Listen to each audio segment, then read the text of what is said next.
Welcome and good morning to everybody. I would like to say welcome back to all of those who have been with us on our journey this far, and welcome to all of our new friends who may be watching this for the first time.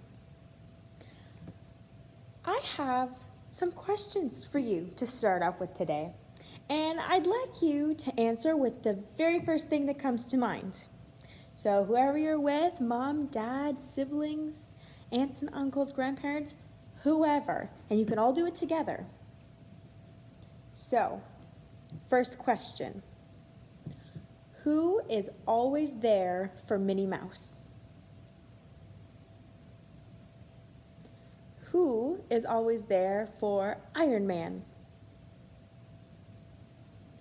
Who is always there for Harry Potter? Who is always there for people who are in danger? Who is always there for people who are sick? Who is always there for children? And who is always there for you? Now, that seemed pretty easy, but I'm wondering, what does always there even mean? What does it mean to be there for someone? Does it mean that you'll always be right by their side, stuck to them like glue forever? Probably not. What does it mean to be there for the sick, or for the poor, or for your family, or for yourself?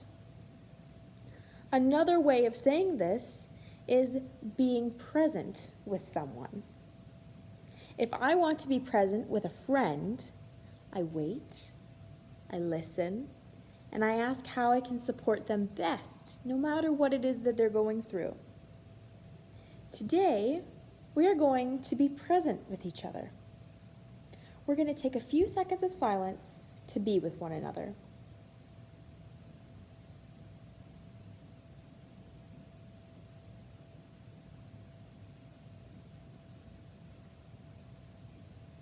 Whether we're together or apart, God is always with us. And we can be present with each other in many ways too. In the story today, we are going to encounter 3 women who figured out how to be present with each other in their hurt. As we prepare to learn more about being present with each other, let's begin with a compassion prayer, placing one hand on our head and one hand on our heart, because compassion happens in our brains and we feel it in our hearts. Loving Spirit, you are active, alive, always moving and stirring within and around us. Please be an encouraging wind at our backs, giving us open minds and soft hearts to follow where you lead. Make us flexible and present in each movement that we might embrace compassion by letting go of what we expected. Amen. We're now going to read our Bible story, which comes from Ruth 1. Ruth and Orpah follow Naomi. In Judah, there once was a man named Elimelech, who worried about how his family would survive the famine. He took his wife Naomi and their 2 sons, Mahlon and Chilion, to the country of Moab. They settled there and made a life among the people. Soon, their sons married 2 women named Orpah and Ruth. Sadly, Naomi's husband passed away, and then even her 2 sons died as well. Naomi missed her family and wanted to go back home, so she began the long journey back to Judah. As was the custom for daughters by law, Orpah and Ruth followed her, but Naomi insisted that they stay home in Moab. Go back to your family. May the Lord deal kindly with you, as you have dealt with your husbands and me. Peace be with you. Then Naomi hugged them goodbye as they all cried together. But Orpah and Ruth were determined to follow her. Naomi tried to persuade them. I do not want to ruin your chance at marriage and having your own family. If you stay with me, you will have nothing, because I cannot give you anything. I have lost everything, and my heart is so bitter. They all cried together once again. Orpah decided to go back, but Ruth clung to Naomi even more. Naomi said to Ruth, "Don't stay with me. Go back with Orpah." But Ruth opened up to her. "Don't make me leave you. Where you go, I will go. Where you make your home, I will make my home. Your people will be my people. Your God, my God. And where you die and are buried, I will be buried there too. I will be your family." When Naomi saw that she couldn't change Ruth's mind, her heart softened. She accepted Ruth, and they traveled back to Judah together. Ruth lovingly took care of Naomi, and she became like a daughter to her. Sometimes it's hard to know what direction to take. But if we're present to the experience of those around us, we can trust God's Spirit to show us the compassionate way. Naomi showed compassion to Ruth and Orpah by encouraging them to return to their families. Ruth showed compassion to Naomi by going with her. And Orpah showed compassion by supporting Ruth's decision while making the choice that was best for her. All gave compassion in their own way, showing us that there are many ways to follow the Spirit's leading to love and care.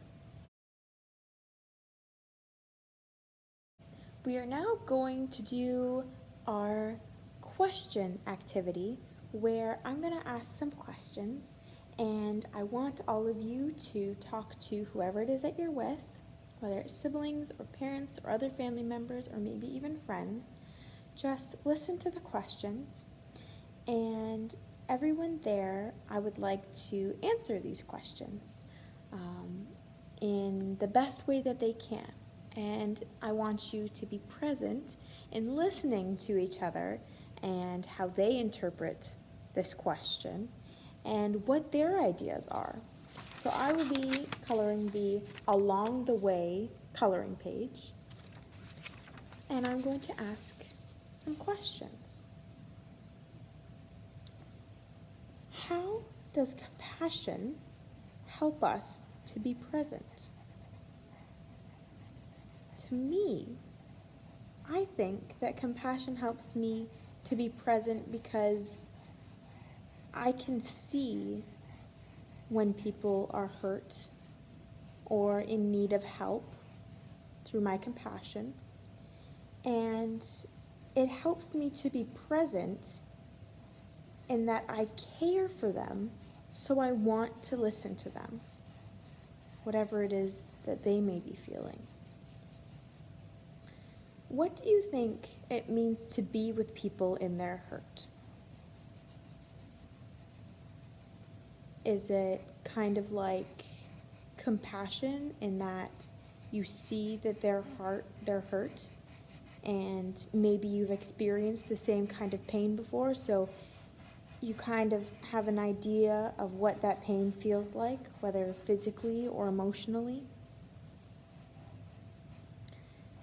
How can you be with someone while they're hurting?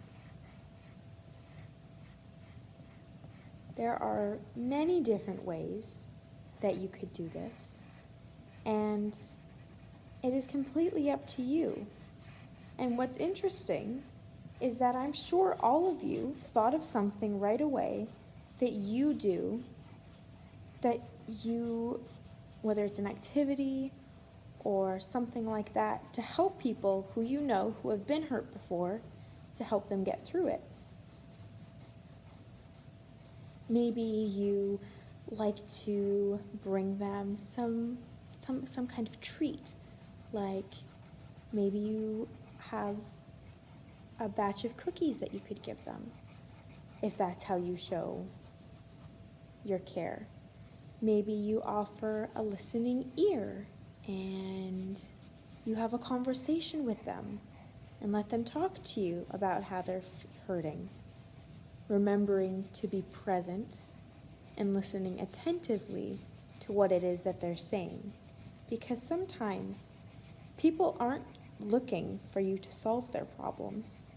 They're just looking to be heard, for someone to listen to the pain that they're in and not try to fix anything, but to just know that there are people there to support them. How can you let someone be with you when you're hurt? When I'm hurt, it depends on the type of hurt that I'm in, but I have different ways of allowing people to help me through it, because I know that it is perfectly okay to ask for help when you're hurt, or any other time, but I find it especially helpful when I have other people around me when I'm hurt. I like to either make a phone call to my friends and maybe tell them about what happened. Maybe I go and I sit with my mom and we talk about it, or I go on a walk either by myself or with some friends. Just however in that moment I'm feeling would help me to feel better. Now, going back to our Bible story, I want to think about what Naomi felt when she lost her husband and sons.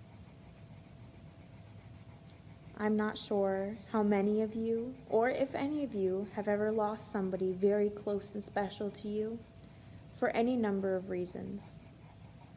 I know I have, and it is a very hard thing to get through sometimes. And it's really important that we allow others to help us with that kind of hurt. Do you think that Naomi was probably very sad? Do you think she was confused about why all of a sudden her husband and her 2 sons were just suddenly gone?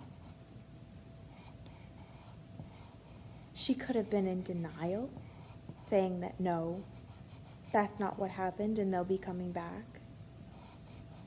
People deal with death in many different ways. And however you deal with it, just know that there are always going to be people there to help you through the grief. Why do you think that Naomi would want to go back to her family in Judah?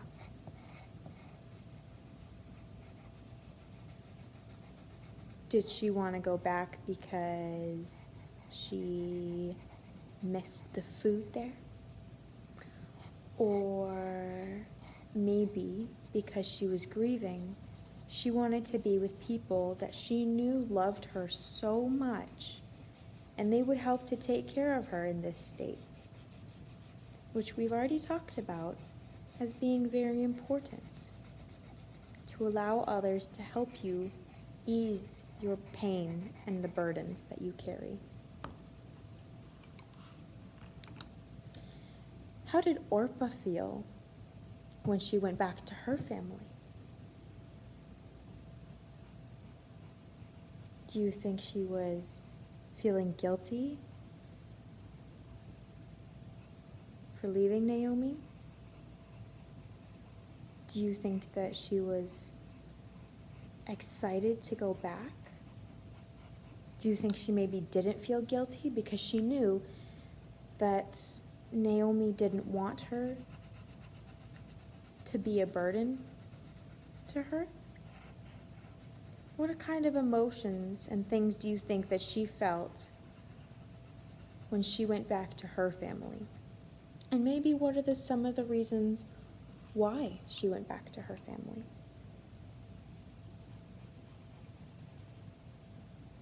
What did Naomi feel when Ruth kept saying, "I'm going with you"? Do you think she was maybe frustrated that Ruth wouldn't just leave? Do you think she felt a sense of relief that somebody was going to be with her, somebody she knew and loved? What kind of things do you think that she felt? And remember that there are no wrong answers. And it's very important for us to listen to other people's opinions of what their answers to these questions are. So take however long it is that you may need to have this discussion. And as I said before, remember to listen attentively and be present in the conversation that you're having.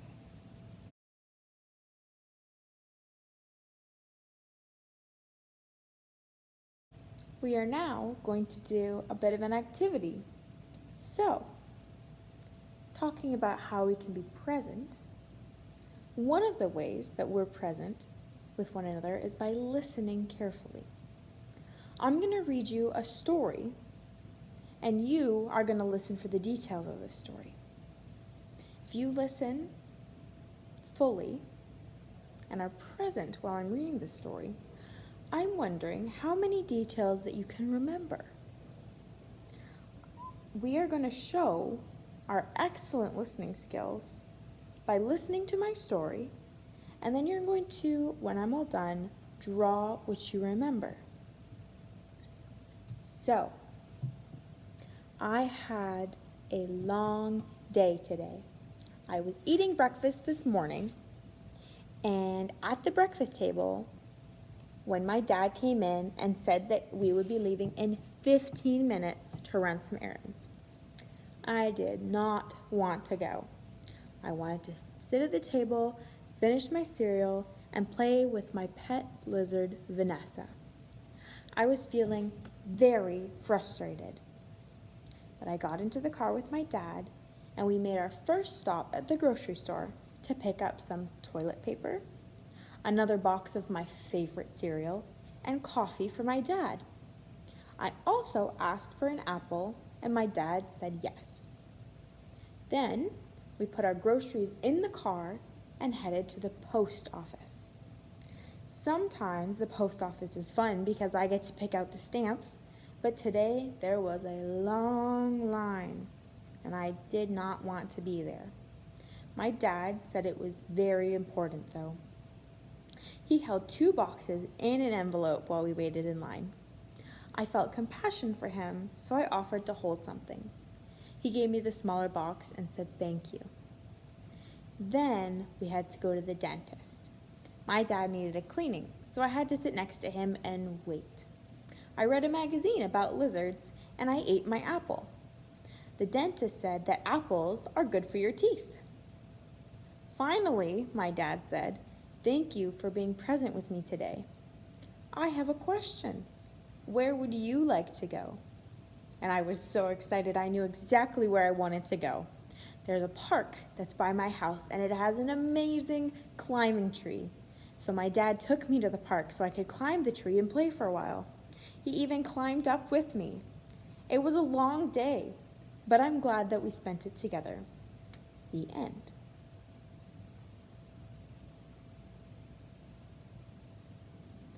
I would love to see what you drew. So if you can, have your parents or whoever you're with send in a picture of it, and we can see who remembered what. What did you notice about my story? What do you think was the most interesting part? Did you ever get tired of listening? Did it help you to draw out the details? If I tested your memory about my story, would you be able to answer my questions? When we listen to each other carefully, we can remember details and make connections. I have one more question for you. In the story, who was being present? The dad, the child, or both? And I would also like to know why you think that. So have a little conversation with whomever you're with, and continue to draw if you so wish. And see if your siblings or whoever you're with remembered something that maybe you missed. It is one of my favorite times of this Vacation Bible School where we're going to get up and do a little bit of yoga. So we're going to start by centering ourselves, sitting crisscross applesauce on the floor with your hands in your lap or together. And we're going to take 3 deep breaths.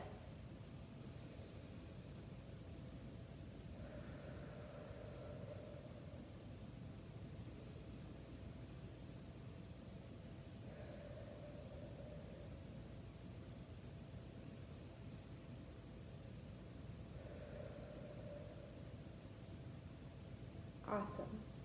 Now what we're going to do is we're going to get up and we're going to stand in our mountain pose and take 1 deep breath.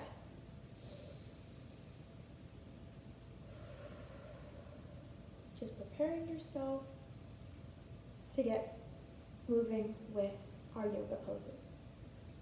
So we're going to do what we've been doing for the last couple of weeks. I'll turn this way so you can see. And we're going to bend forward from the hips. Try to keep your legs straight. And whether it's just touching your shins like this or touching the ground like this, hold it whichever way you like. And we're going to take 1 big deep breath.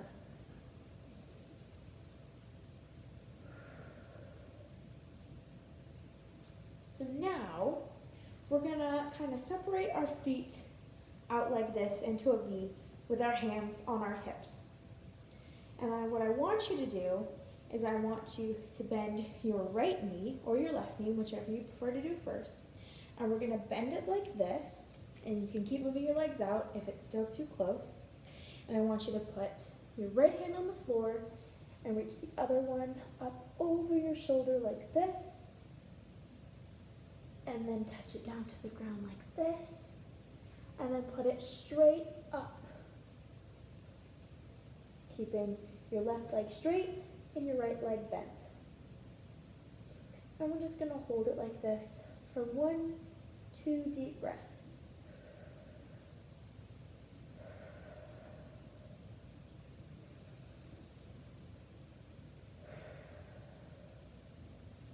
Then we're going to come back up. And we're going to do the same thing on the left side. So bending your left knee, straightening out the right, putting your left hand on the ground, and taking your right hand, spread it forward like this, and feel the stretch in your sides, and back here in your thigh, and then touching down to the ground again, and then we're going to go straight up, and we're going to take 2 more deep breaths.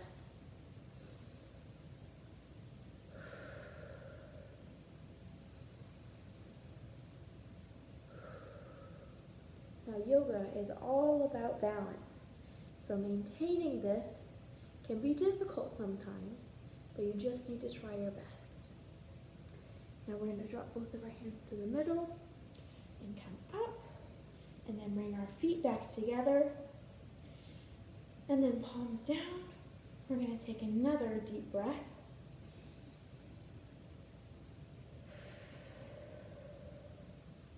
And we're going to reach our hands up. Bring them together and pull them down into our chest and end with the word Namaste. Now you can repeat going from left to right as many times as you like.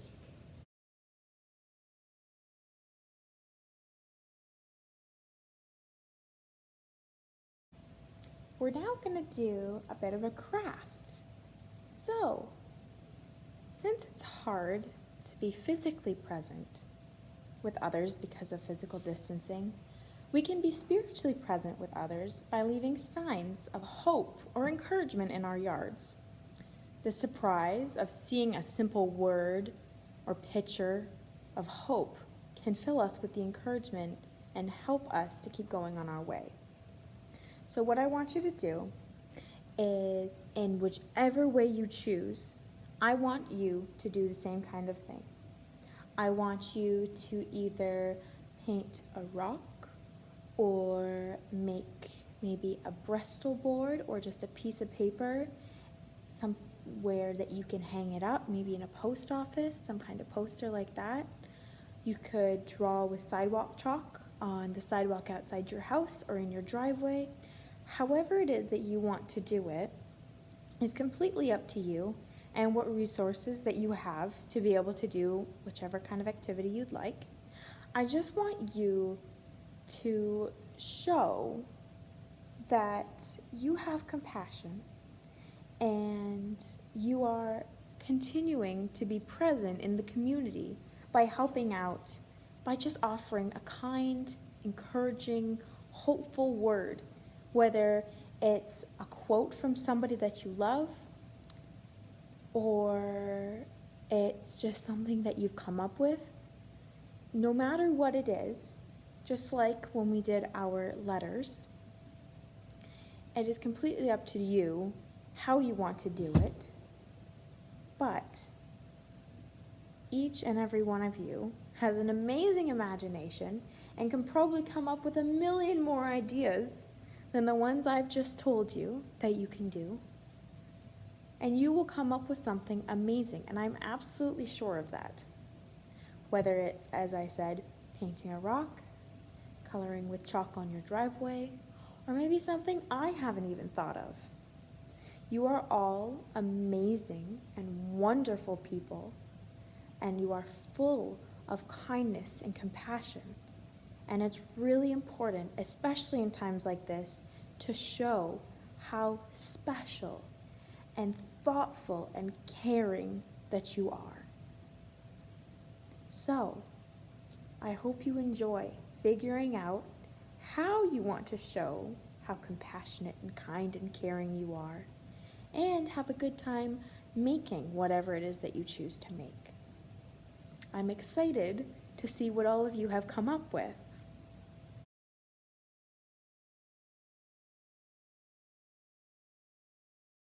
All right, everybody, it is time for the closing of our week 4. I cannot believe how fast the time is flying, but I have had such a wonderful time putting these videos together for all of you to enjoy. So, throughout the 4 weeks that we've been together, we've learned a lot about compassion. Compassion being that I see your hurt and I feel your hurt with you, and I try and help to ease your hurt. Compassion helps us to see and welcome each other and helps us to be brave. We learned how important it is to love and care for ourselves. Today, we explored what it looks like to be present with each other through the story of Ruth, Orpah, and Naomi. When Naomi lost her husband and sons, and Ruth and Orpah lost their husbands, they each faced a difficult decision of staying or going, and had to choose the best direction for them. But they showed compassion to one another, and each of them received compassion. Naomi showed her compassion to Ruth and Orpah in giving them the option to return to their families. Ruth showed compassion by choosing to stay with Naomi when she'd lost her husband and 2 sons. And Orpah showed her compassion by returning to her family to help them. Compassion goes both ways. Each could make their hard decisions because of the compassion that they were receiving from each other.